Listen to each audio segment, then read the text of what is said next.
Hey, welcome. Today we're going to pull back the curtain and look at the hidden owner's manual for your brain. We're going to explore why the reality you see every day, well, it might not be the real reality. And way more importantly, we'll talk about how you can actually take back the controls.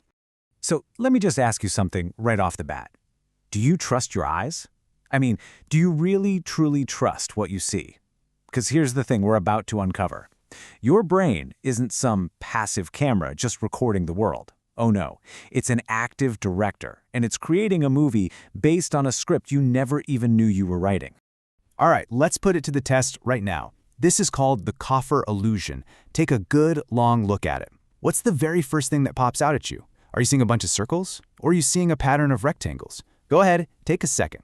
Now here's the crazy part. Your answer probably says a lot more about where you grew up than it does about your eyesight. See, if you grew up around a lot of buildings, with straight lines and hard edges, like most people in industrialized societies, you almost certainly see rectangles. But if you grew up in a more rural, pre-industrial place with more organic shapes, you'd probably see circles. Your past is literally changing what your eyes see right now.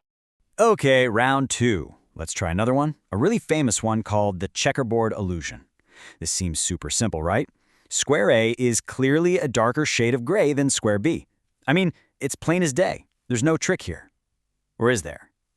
And nope, they're the exact same color. I know, it seems impossible. And here is the wildest part. Even after I tell you they're identical, even when you know the truth, if you look back at that image, your brain still screams at you that A is darker. Your brain's internal programming is so strong it will literally override objective reality to fit its own story. So what in the world is going on here? Why does our brain do this to us? Well, it all comes down to one simple fact. Your brain is an incredibly powerful and totally necessary filtering machine. Get ready for this number. Every single second of every day, your senses, your eyes, your ears, your skin, they are getting hit with about 11 million bits of information. To put that into perspective, that's like trying to read the entire novel War and Peace twice every second. It's a fire hose of data. So out of that massive fire hose, how much can your conscious mind actually handle? About 50 bits. Not 50 million, not 50,000, just 50. That's about enough information to make up a single, simple sentence. I mean, just look at that difference. It's not even a fair fight. To deal with this insane overflow of information, your brain has absolutely no choice but to ignore almost everything. It has to create shortcuts to build a simplified version of reality just to keep you functioning. So the big question is, what's the tool it uses to decide what to keep and what to throw away? The mechanism is called predictive processing. Basically, your brain is a prediction machine. It's constantly making its best guess, a simulation of what's about to happen based on everything that's happened in your past. It uses your old experiences and your beliefs as a filter for what you see now. So, if your brain is filtering reality based on your beliefs, well then the kind of beliefs you have becomes really, really important, doesn't it? And this, right here, is where everything changes. This is the most empowering part of this whole idea. We've seen the problem. Our brain filters reality, and sometimes it gets it wrong. But here's the opportunity. We can consciously choose the filters. We can actually upgrade our mental toolbox. There's this fantastic quote from the author Nir Eyal that just nails it. Beliefs are not truths, they are tools. Think about it. A carpenter doesn't use a hammer for every single job, right? They pick the right tool for the task at hand. We can learn to do the exact same thing with our beliefs. Okay, so let's get super clear on the difference here. A fact is something that's true whether you believe in it or not. The earth is a sphere, period. Faith is a conviction that doesn't need any evidence. But a belief is a conviction that is totally open to being revised when you get new information. And most of the things that run our daily lives, I'm just not a morning person, or I'm terrible at public speaking, they fall right into that belief category. They're not facts. They're just tools we've been using, maybe without even thinking about it. So this is the question you have to ask yourself. What kind of tools are you carrying around in your toolbox? Are they limiting beliefs that just drain your energy and hold you back? Or are they liberating beliefs, ones that actually give you motivation and help you move forward? The choice is yours. Okay, this all sounds great, but how do you actually do it? I mean, how do you swap out a belief that feels as real and solid as the ground beneath your feet? Well, let's walk through a simple but seriously powerful 4-step process. It's called the turnaround. Let me tell you a quick, super relatable story from Nir Eyal himself. He spent a lot of time and money to send his mom flowers for her birthday. So he calls her up and she says, "Thank you, but they were half dead when they arrived. Don't ever order from that place again." Ouch.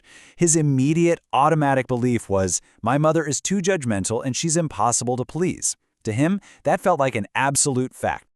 So he ran that belief through this 4-question filter. First question, is it true? His gut reaction was, yes, of course it's true. Second question, can you be absolutely certain it's true? Well, maybe not absolutely. Third, how do you react when you believe that thought? I get angry, I feel hurt, I say things I regret. And finally, number 4, who would you be without that belief? I'd be calmer, I'd be more understanding.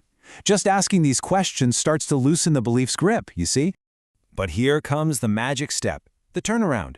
You just try on the opposite belief. He asked himself, how could it be true that I'm the one being too judgmental and hard to please?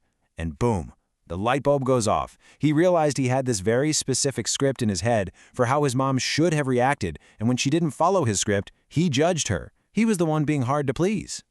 And that is the whole point, right there. This process isn't about finding the one single objective truth of the situation.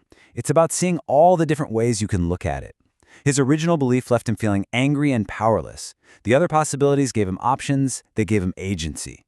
The goal is to consciously choose the tool, the belief, that actually serves you best. So just how powerful is changing a single belief? I mean, really. I want to leave you with one final story, a study that is, frankly, just unbelievable. It perfectly shows the incredible potential we all have locked away inside us, just waiting for the right belief to turn the key. So back in the 1950s, a psychologist named Kurt Richter wanted to test the limits of endurance. He took wild rats, placed them in a cylinder of water, and timed how long they'd swim before they just gave up and drowned.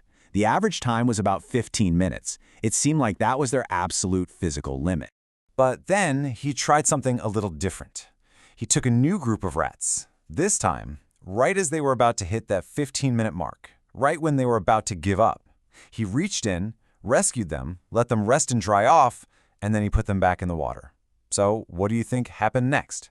Well, they didn't swim for twice as long. They didn't even swim for 4 times as long. The rats that were given a reason to have hope, the rats whose belief changed from this is a hopeless situation to, you know what, maybe salvation is possible. They went from swimming for 15 minutes to swimming for 60 hours. That is 240 times longer.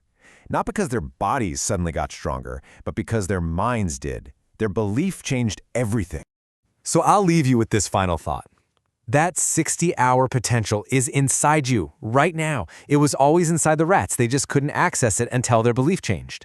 So the question is, what single limiting belief are you holding on to that's keeping you stuck at your 15-minute mark?